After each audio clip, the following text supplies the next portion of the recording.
천국의 배달부 한번 만나보세요. 딸이 의상학과를 졸업하고 그 분야의 직장에서 근무하고 있었다. 딸의 결혼을 위해 3년간 집중적으로 기도하니 목사 사위를 줄 테니 딸을 사모로서 준비시키라는 마음에 감동을 주셨다. 그래서 딸에게 다시 유아 교육을 받게 하고 피아노도 교회 반주 위주로 다시 배우게 했다. 40일 철야 기도를 하던 중에 딸의 배필을 알려주셨다. 같은 구역 권사님의 아들을 지목하시며 말씀하셨다.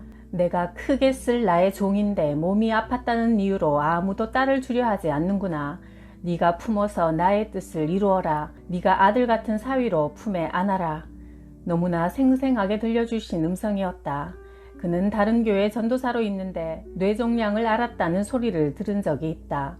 기도 가운데 평안이 오면서 건강하고 멀쩡한 사람도 하룻밤에 죽을 수 있고 순교도 하는데 하나님 명령이라면 어떤 조건이든 순종하겠다는 결단이 섰다.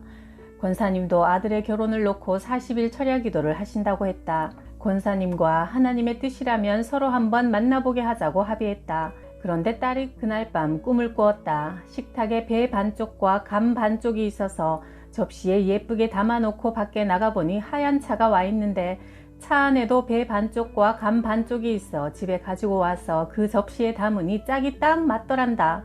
나는 의미심장한 꿈을 꾼 딸의 등을 어루만지며 전도사님을 열린 마음으로 만나보라고 내보냈다. 그랬더니 결혼하자는 청혼을 받았단다. 나중에 권사님이 이런 간증을 했다. 내 어머니가 기도 많이 하시는 분이라 이 아들이 내 태중에 있을 때 목사가 될 터이니 신학교에 보내라고 말씀하셨는데 주위에 구차하게 사는 주의 종들을 보면서 하나뿐인 아들을 그 길로 보내기가 싫어 일반 대학에 보냈습니다. 그런데 대학 졸업할 무렵에 쓰러져 병원으로 가니 뇌종양이라고 하더군요. 종양이 뇌간에 있어 수술도 못하니 어쩔 수 없다고 했습니다. 절박한 심정으로 낫게 해주시면 주의 길로 보내겠노라고 몸부림치고 기도하다가 잠이 들었는데 하늘에서 오색 영롱한 물줄기가 아들의 머리로 흘러내리는 모습을 보고 다 나았구나 확신이 오더라고요. 의사에게 부탁해서 뇌 촬영을 다시 해보니 종양이 사라지고 치유되는 기적을 체험했습니다. 하나님께 약속한 대로 신학대학원에 보냈지요. 딸은 그 아들과 결혼했고 지금은 목동 반석교회를 섬기고 있다. 1992년 남편 유재근 대령이 명령을 받아 울산으로 갔다. 목사님들 몇 분이 찾아와 믿음의 연대장이 왔으니 부대교회를 건축해보자고 제안했다. 교회 터를 정하고 교회 실정을 보니 단돈 10만 원도 없었다. 지휘관인 우리가 먼저 건축 헌금을 해야 하는데 여유자금이 없어 하나님께 1,000만 원만 달라고 기도했다. 언니한테 달라고 하면 줄 테니 말하라고 하셨다. 언니는 시골에서 장사하는 사람인데 여유자금이 1,000만 원이나 있을까?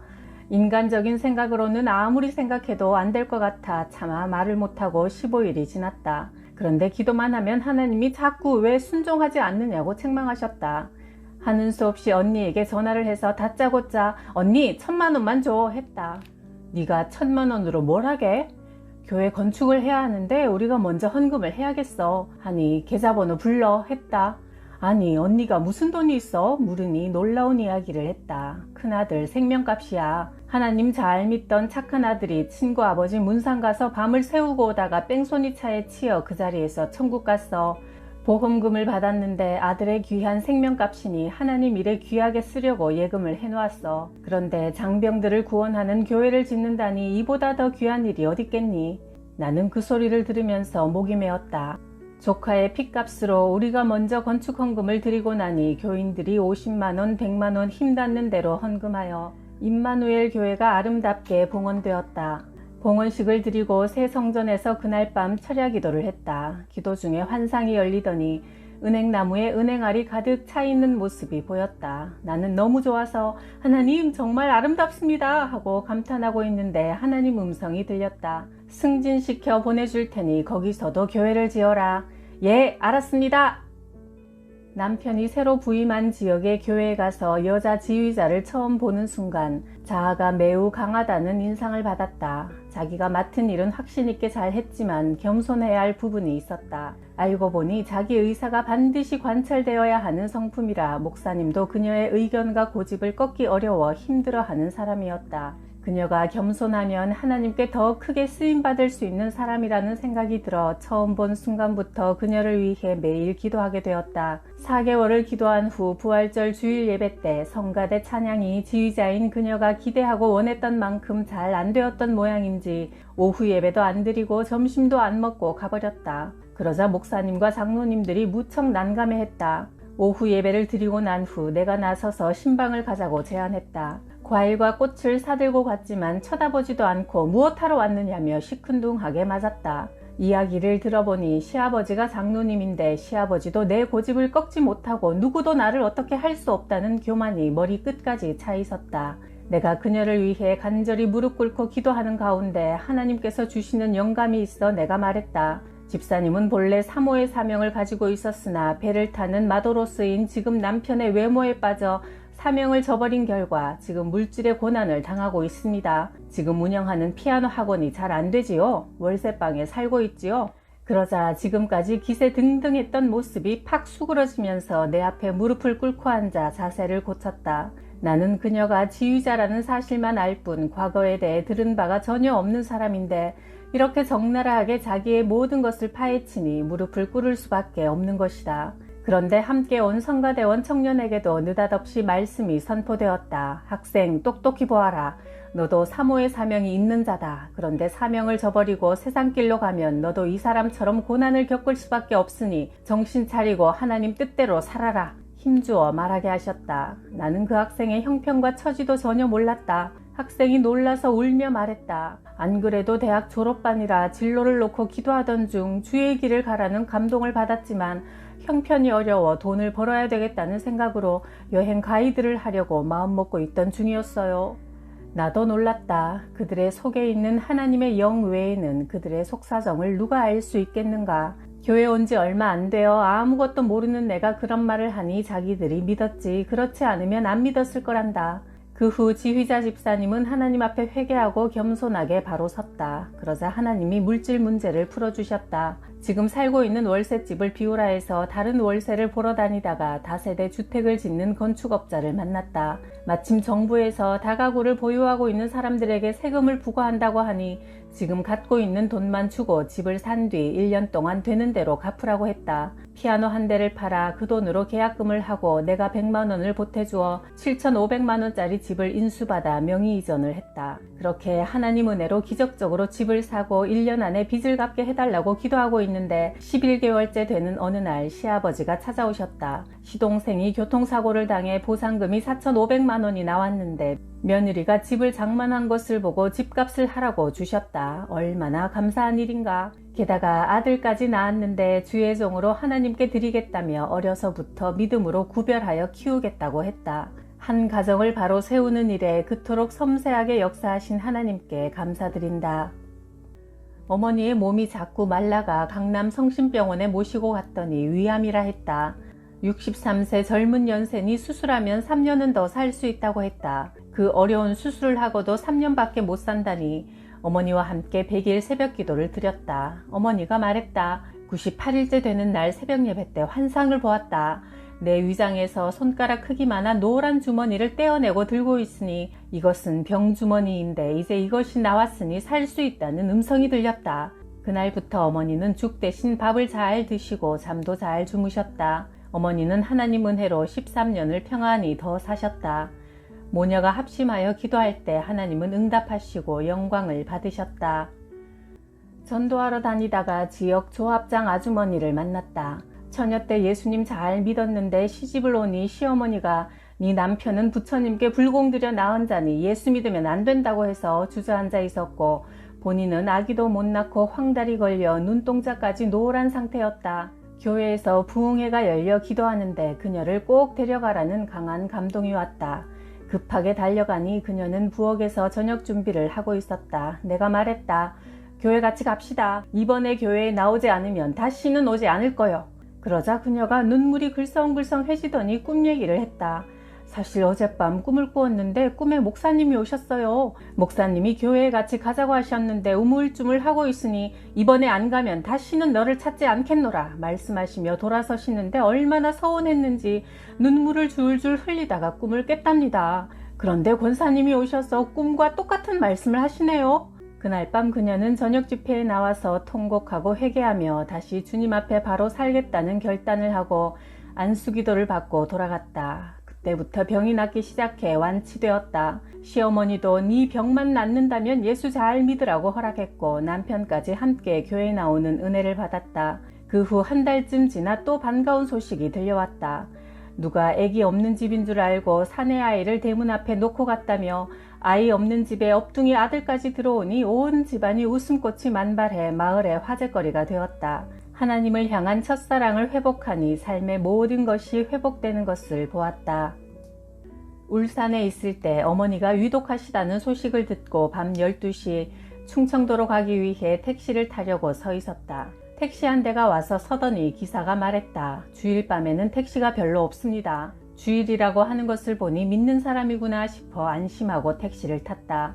하나님은 3시간을 가는 동안 택시기사에게 쉴 새 없이 간증을 하게 하셨다. 내가 하나님 만난 이야기, 기도해서 응답받은 이야기, 성령님의 인도에 순종하니 하나님이 복 주신 이야기 등 하나님은 살아계신다는 내용을 계속 전하다가 병원 앞에 도착하니 새벽 4시였다. 기사님이 운전대에 얼굴을 파묻고 흐느껴 울며 말했다. 저는 죄인입니다. 저를 위해 기도해 주세요. 감히 권사님 얼굴을 바라볼 수가 없으니 기도만 해주세요. 저는 명문대 출신으로 목사님의 외동딸과 결혼해서 신앙생활 열심히 하며 잘 살았습니다. 성가대 지휘까지 했는데 어느 분 때문에 마음이 상해서 실족하고 교회를 떠나 방황한 지 8년이나 되었지요.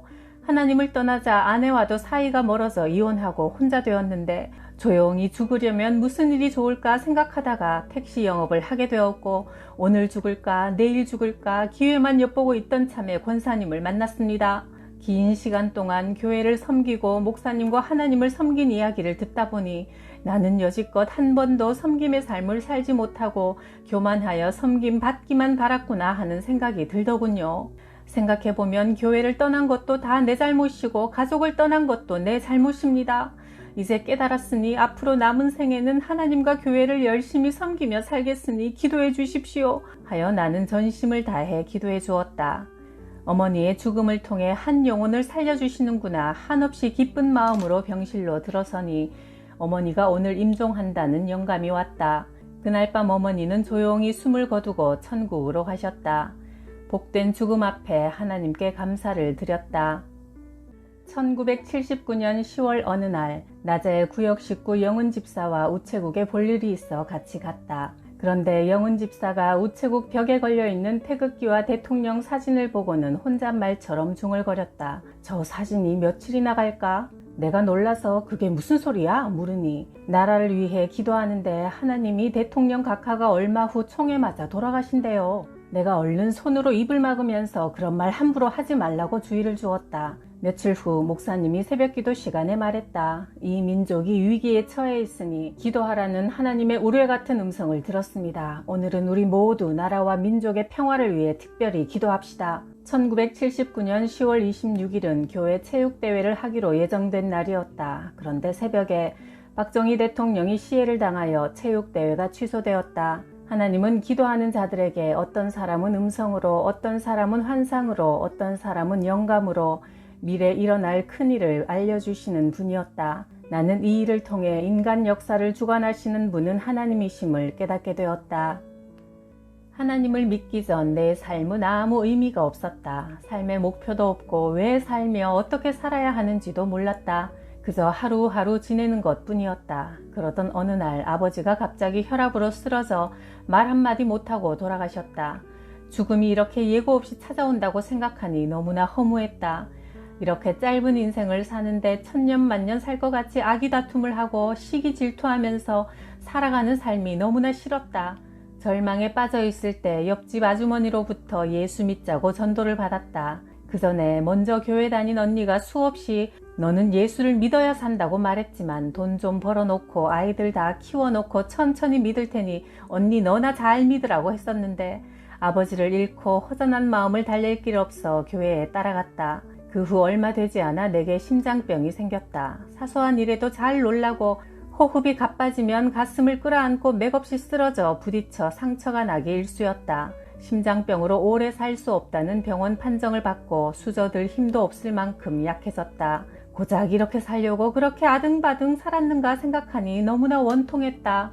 하나님, 살아계시다면 나를 살려주세요. 그러면 내 남은 생애 동안 예수님 잘 믿고 예수님 전하며 살겠습니다. 처절하게 몸부림치며 통곡하고 나니 마음속에서 이제 살 수 있다는 평안이 확 밀려왔다. 정신을 차리고 보니 저녁때가 되어 해가 기우는데 노을빛 속에 세상이 얼마나 아름다운지 나는 새로 태어난 것 같은 황홀감을 느꼈다. 나는 그 다음 날부터 새벽기도에 갔다. 6개월 만에 몸이 완전히 회복되었다. 이렇게 살아계신 하나님을 체험했고 영생의 확신을 얻게 되었다. 이때부터 삶의 목표가 분명해졌고 하나님의 영광을 위해 복음을 전하며 살아야 한다는 생의 의미를 확실히 알게 되었다. 오늘 밤 내 생명이 끝난다 해도 두렵지 않다. 내 아버지가 계신 천국에서 깨어날 것을 믿는다. 어느 날 기도하는데 잠언 17장 3절을 보아라 하는 음성이 들렸다. 성경을 찾아보니 도가니가 은을, 풀무는 금을 연단하듯이 여호와는 사람의 마음을 연단하시느니라 하는 말씀이었다. 아멘. 하나님, 이 모든 일이 제 마음을 연단하시는 과정이라면 얼마든지 하십시오. 고백하고 나니 마음이 평안해지며 모든 것을 하나님께 맡기게 되었다. 어느 날 교회 권사들이 모여 자식들 잘 키운 자랑, 희생했던 어려움들을 이야기하는데 나는 할 말이 없었다. 나같이 못나고 나쁜 엄마가 없구나 하는 생각에 머리 숙여 회개기도를 했다. 하나님, 저는 아들, 딸에게 참 소홀했네요. 부족한 제 잘못을 용서해 주세요. 그러자 하나님 음성이 들렸다. 사랑하는 딸아, 저들은 자기 집, 자기 아이들만 위해서 살았지만 너는 나와 내 복음을 전하기 위해 사느라고 아이들을 돌보지 못했으니 너의 아들, 딸 뿐만 아니라 자자손손까지 후손들에게 복을 주리라. 아멘. 하나님 감사합니다. 뜨거운 눈물이 주르르 흘러내렸다. 아들이 고등학교 입학할 때 가서 아들을 위해 기도하는데 전교 수석을 만들어주마 하셨다. 하나님의 뜻이 이루어지기를 원합니다 했는데 첫 시험부터 8학급 전체에서 수석을 차지하게 하시고 우등상을 받고 졸업하게 하셨으며 희망하는 대학교에 특별 전형으로 입학하게 하셨다. 나는 틈만 나면 전도하러 다니느라 남들처럼 자녀를 충분히 돌보지 못하고 다만 뒤에서 기도만 했는데 하나님께 맡기고 사명을 위해 순종하다 보니 모든 것을 하나님께서 책임져 주셨다.